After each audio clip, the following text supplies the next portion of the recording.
Ryan, this is why due process is so important and why people are innocent until they're proven guilty.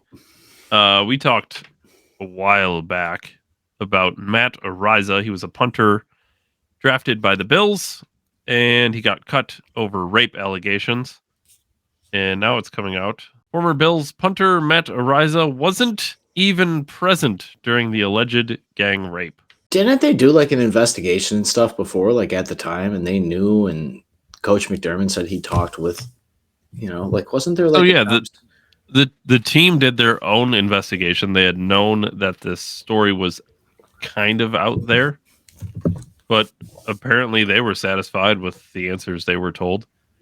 But then when it came out and the girl had formally accused him of being a part of the gang rape, then that's when they changed their mind, which I think is weak, honestly. I get it. It's easier to not get caught in the crossfire of things.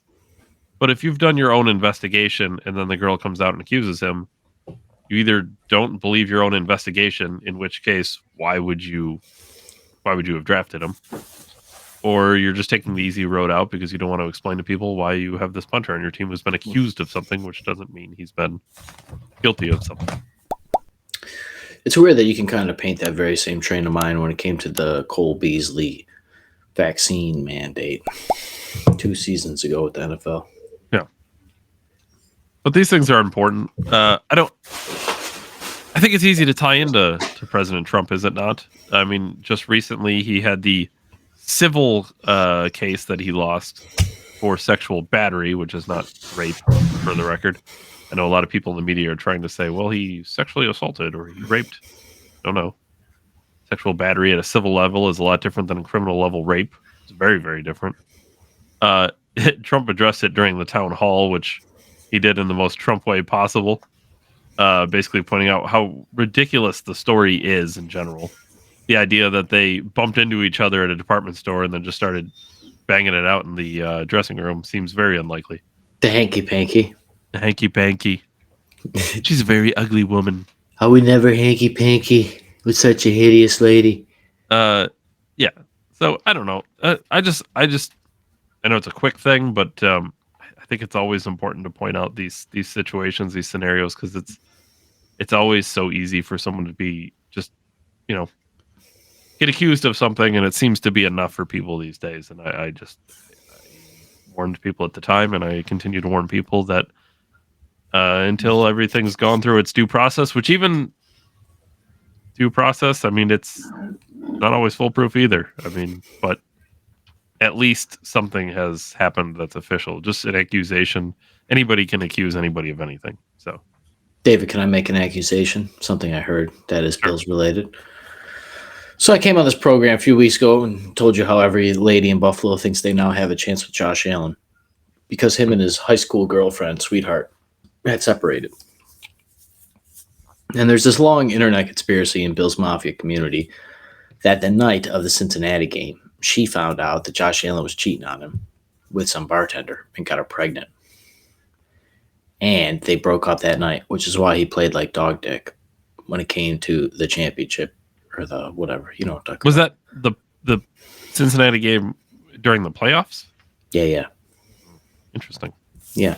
So I know now this is just internet conspiracy, but if it turns out to be true, how will Bills Mafia eat the greatest quarterback that the Bills have ever had when he's out there dipping it and getting baby mamas going? I mean, we're the fan base that slams their girlfriends through picnic tables that are on fire after we just got hammered and ate a bunch of food all day. And then apparently we can all go to work on Monday, which is unbelievable. I've never heard one of these announcers talk about how people wake up the next day and go to work with children on school buses. They phrase it in a nice way. Like the media, what's the media call it? They're a good blue collar town, hardworking blue collar town. Yeah, salt of the earth people. Yeah, because we're face down on the earth. So what happens when all the jobs leave and go to China? I don't know, Dave. That's interesting. I don't expect anything less. I mean, this guy said, whatever. it's a shame. You watch all these great people. You want greatness. You see greatness. You see potential. You see, and a lot of us see ourselves in some of these guys. Like, man, that reminds me of X, Y, and Z. Or like when you're trying to excel and you look forward, you look at great people so that you can emulate it. And then you see them get taken out of the sky, and then it all turns out to be bullshit. Anyways, it's not disheartening. It just shows how valuable it is when you make it and when you push for excellence, and how hard it is, and that the road that you plan for, you can't plan for everything. I wonder if he gets a second chance. Why wouldn't you? Like, he had the talent to be in the NFL. Clearly, he was drafted as a punter. Do you think he stopped kicking though? No.